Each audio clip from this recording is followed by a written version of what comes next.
Hey, what's going on? Today we are going to do a unboxing for the Logitech Craft keyboard, and that's all coming up right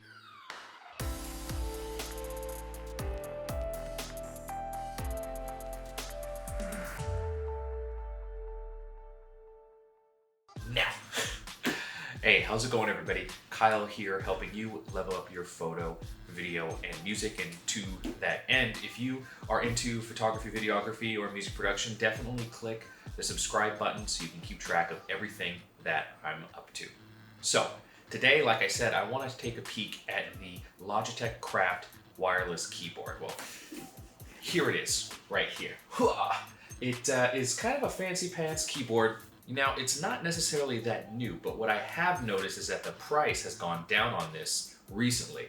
When it first came out, I think it was around $200 or maybe even $250, and it really, I can imagine this not selling well at that price. But right now, I think on Amazon, it's about $170, $160. That's what I picked it up for. I think that it's a really elegant looking keyboard, and I think it definitely solves for a particular need that I have, which was to have a workstation with 1, 2, 3 computers. You can't see one of them is a streaming computer down here.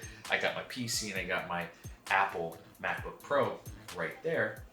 And I wanted to eliminate having multiple keyboards and mouses on the same desk. So that's why I landed on the Craft and the MX Master 2S from Logitech. Both of these have a really interesting feature in that they can be connected to up to 3 computers.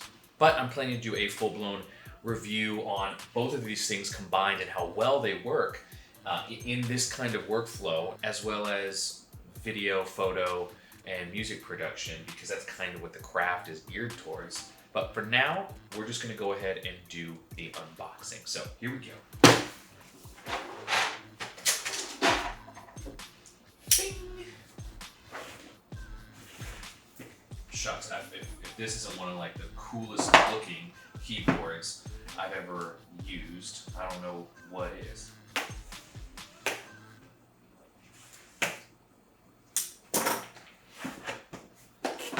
Here we go. Neato. So we have the actual keyboard, and man, that's heavy. Man, I gotta see how much that actually weighs.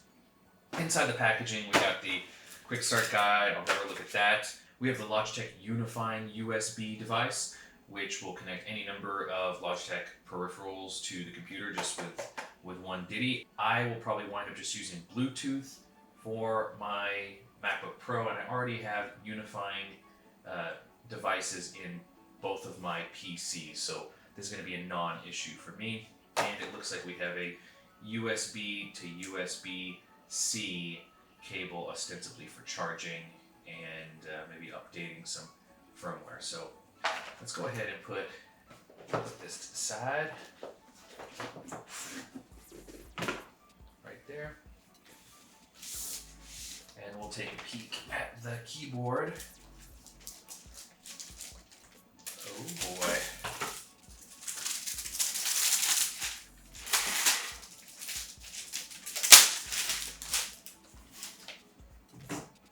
That looks super nice. It matches the I have to look at it every time. It matches the Logitech MX Master 2S mouse perfectly. I think that's by design. And the keys, wow, the keys have like a it's certainly not mechanical. It feels kind of similar to this. It's a little bit nicer. Each one of these keys actually has a small like scallop inside of the key. I feel like there's more travel in these keys on the Logitech Craft. On top, we have the power switch and the USB-C port. There doesn't appear to be anything else on the keyboard. There's no like adjustable legs or anything like that. Not that there is with this, and we can go ahead and get rid of that for now. And so it winds up sitting at a little bit of an angle. There's some feet on there, and you can see like just kind of going like this. It's not moving at all. I have to push pretty hard or pick the darn thing up to move it. On the bottom of the keyboard, just says craft right there. 1, 2, 3, 4, 5 little rubber feet. Another thing that I really like about this keyboard is it has the full number pad. It's built for both Mac OS and Windows. On each of the keys, you know, the Command Alt, Alt Option Start, and same thing on the other side.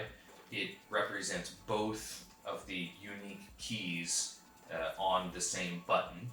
We have F1 through 12, and each of them have the familiar functions on top. Logitech in the software has the ability to either have these be the function keys by default, or have them be the F1, 2, 3, 4, 5, 6, 7, 8, 9, 10, 11, 12 keys, and you would have to hit the function button to access the other one. Looking at this, I can see that the top right here, this is what is aluminum, and I mentioned that the weight of this keyboard a number of times now, and it really is one of the more robust feeling keyboards I've ever touched. I've used all sorts of different Logitech keyboards in the past, and I've used, you know, a bunch of Razer keyboards for gaming. And while these don't have quite the same like tactile, gamey kind of key feeling that some of those Logitech Mecha Membrane or a mechanical keyboard has, those scallops in the actual keys feel really great. And I can see that it's on all of the numbers, on every letter, all of these here. It's not on the very bottom, Alt, Start, the space bar. They don't have them. All the number keys have them, including the Enter over here. Now we can kind of get into what's special about this keyboard. We have 3 buttons that you won't find out on most keyboards. Right here above the insert home page up, delete keys, there's a 1, 2, 3 right there, and what those will do is switch in between which device you are connected to. So if you connect under 1, my MacBook Pro, under 2, my main gaming computer, and on number 3, my streaming computer, I can just go 1, 2, 3 and switch between them just like that. And the switch is actually darn near instantaneous. And we have a dial, what they call the crown. And the crown will notice when you just touch it without even doing anything. You can feel that there are several different locators as you turn this. It's not smooth. I don't know exactly how many, but you get a nice tactile feel as you turn it. There's also a push button, so you can just push it straight down, and that has a function. And then push and turn also has a function, and each of those are programmable, and you can even program those depending on what software you're in. There's a wonderful effect of the backlight underneath each of these keys. They come up through the letters as well as on the edges of each of the keys. All right, so we've opened up the Logitech options program, and I need to pair my keyboard. All right, it says I'm connected. So now I'm able to control the volume. Let's take a peek at some of the other things that we can do. Here is the checkbox. Just go ahead and use the F1, 2, 3, etc. instead of the actual functions, brightness, and whatnot. I actually prefer to do that. I'm gonna go ahead and check that box. Let's take a peek at the crown. So here you go. We have volume right here. Press does nothing. Let's go ahead and we can have that be show desktop, kind of like that. Oh, there you go. Oh, cool. That's neat. And then brightness, of course, is only going to go on my other monitor that's right here, but it's working. It's actually super smooth.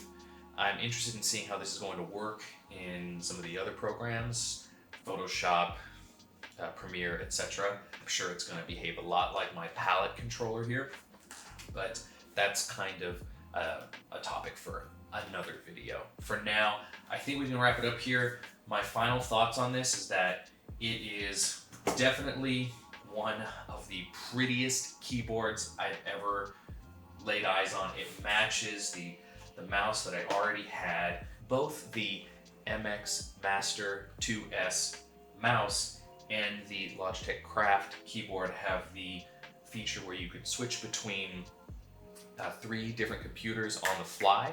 And well, there you have it. That's a pretty simple unboxing. Really, there's only 4 items inside of that box. But I definitely wanted to take a moment to appreciate the aesthetics of this keyboard and mouse combination before going into like a full-blown review of it. If you're interested in either the Logitech Craft or MX Master 2S mouse, check the links in the description down below for the current pricing. If you enjoyed this video, definitely let me know by clicking that thumbs up button, and if you didn't, do the other one. If you have any questions about this keyboard, definitely leave them for me in the comment section down below. And until next time, cheers.